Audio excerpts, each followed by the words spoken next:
আর কাজ চলছে দ্রুত গতিতে বড় গোপীনাথপুর থেকে জয়রামবাটি পর্যন্ত। আপনারা ছবি দেখছেন দমদমা পুকুরের পাশে যে ডিভিসি ক্যানেল আছে সেখানে নবনির্মিত গার্ডার ব্রিজটির। ট্রেনে করে যাতায়াত করেন? হ্যাঁ। কোথায় যান এখান থেকে?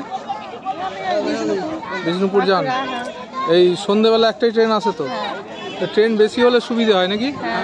এই মুহূর্তে ময়নাপুর থেকে সিআরএস ভিজিটের ছবি দেখছেন এবং গতকাল ভিজিট হয়ে গেল এসডিজিএম অর্থাৎ সেন্ট্রাল ভিজিলেন্স যে আছে তারা ভিজিট করে গেলেন এই পোলটি। তা আপনারা দেখতে পাচ্ছেন ঠিক যেটি ডিভিসি ক্যানেলের ওপরে নবনির্মিত যে গার্ডার ব্রিজ সেটি ভিজিট করে গেলেন এবং তারা আরও ভিজিট করলেন জয়রামবাটি স্টেশন বিল্ডিং সহ সমস্ত এলাকাটি, অর্থাৎ দমদমা পুকুর থেকে জয়রামবাটি স্টেশন থেকে শুরু করে সমস্ত বিষয়গুলি তারা পর্যালোচনা করে গেলেন।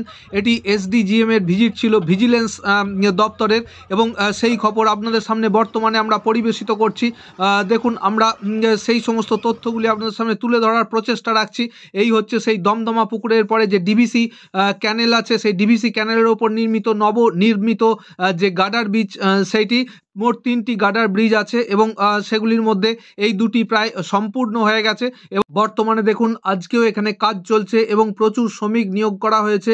তারা কিন্তু কাজ করে যাচ্ছেন। রিটেনিং ওয়াল থেকে শুরু করে এই ব্রিজ সংলগ্ন যে মাটি ফেলার কাজ সেগুলি কিন্তু ক্রমান্বয়ে চলতেই থাকছে। ঠিক বড় দমদমা পুকুরের পর যে ডিভিসি ক্যানেল আছে সেইখানে দেখুন এই দমদমা পুকুরটিতে যখন কাজ হয় মাটি কাটা হয় সে দৃশ্য দেখিয়েছি। এখন এই গার্ডার ব্রিজটি দেখাচ্ছি। ঠিক ডিভিসি যে ক্যানেল আছে সেই ক্যানেলের পর থেকে দমদমা পুকুরের পার পর্যন্ত একটি রাস্তা আছে, সেই রাস্তাটি অতিক্রম করে এই ব্রিজটি কিন্তু চলে যাচ্ছে। রিটেনিং ওয়াল দেওয়া হয়েছে এবং ঢালাইয়ের কাজ শেষ হয়ে গেছে। পাটাগুলি আবার জড়ো করে রাখা হচ্ছে এবং এখানে মাটি ফেলার কাজ চলছে অতি দ্রুততার সঙ্গে। সেই সমস্ত কাজগুলি চলছে এবং তার সঙ্গে কিন্তু ভিজিটও চলছে। সেন্ট্রাল ভিজিলেন্স যে তাদের এসডিজিএম কাল এসেছিলেন এবং তারা কিন্তু এই ব্রিজটি একদম সরজমিনে পুঙ্খানুপুঙ্খভাবে খতিয়ে দেখেন। তারা কালকেই দেখে ফিরে যান এবং সেই জন্যই সেই দৃশ্য আপনাদের সামনে তুলে ধরছি।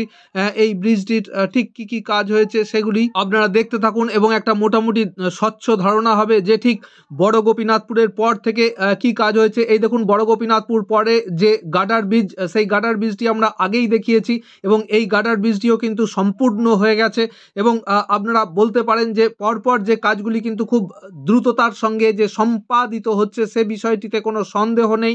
এবং এই গার্ডার ব্রিজের পরে দেখুন এইখানে বড় গোপীনাথপুর স্টেশনের পর যে জায়গাটি সেই জায়গাটিতে কিন্তু মাটি ফেলার কাজ হচ্ছে এবং এখানেও কিন্তু পরপর 3টি যে ব্রিজ আছে, একটি আন্ডার ভেহিকেল পাসিং, যেটি বড় ব্রিজ দেখতে পাচ্ছেন এটি আন্ডার ভেহিকেল পাসিং এবং দুদিকে 2টি বক্স ব্রিজ, অর্থাৎ এদিকে মাঠের জল পাস করার জন্য এই 2টি ব্রিজ করা হয়েছে ঠিক বড় গোপীনাথপুর স্টেশনের পর। এবং এখানে দেখছেন কতগুলি ডাম্পার দাঁড়িয়ে আছে। দেখুন পরপর 3টি ব্রিজ, মাঝেরটি আন্ডার ভেহিকেল পাসিং এবং এখানে আরেকটি বক্স ব্রিজ করা হয়েছে সেটিও দেখুন, এটিও বড় গোপীনাথপুর স্টেশনের ঠিক পরেই।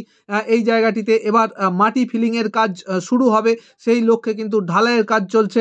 তো এই সমস্ত কাজগুলি কিন্তু চলছে। আপনারা দেখতে পাচ্ছেন এই গার্ডার ব্রিজ যেটি তৈরি হয়েছে এরপরই এই জায়গাটিতে মাটি ফিলিংয়ের জন্য কিন্তু বক্স ব্রিজটির কাছে ঢালাই দেওয়া হচ্ছে এবং এখানেও একটি ছোট রাস্তা আছে সেটি পেরিয়ে যেতে হবে। তো এই গার্ডার ব্রিজগুলি কিন্তু খুব দ্রুততার সঙ্গে কার্য সম্পাদিত করা হচ্ছে, কেননা আগামী যে ফেব্রুয়ারি মাসের মধ্যে এই জায়গাগুলি মাটি ফেলে ফিলিং করা হবে এবং তারপরে মার্চ মাসের মধ্যে কিন্তু রেল লাইন যে পাতার কাজ সেগুলি কিন্তু করতে হবে। তো সেই জন্য হাতে সময় খুব কম। তো এইখানে সেই রামডিহা রোডটি অতিক্রম করছে। আপনারা ফেসবুকেও ফলো করবেন, অবশ্যই এইভাবে সঙ্গে থাকবেন এবং এই যে ভিজিটটি হলো তার খবর আমরাই প্রথম পরিবেশিত করলাম। এরকম প্রত্যেকটি খবর আপনারা দেখতে পাবেন। সঙ্গে থাকবেন, ভালো থাকবেন, সুস্থ থাকবেন।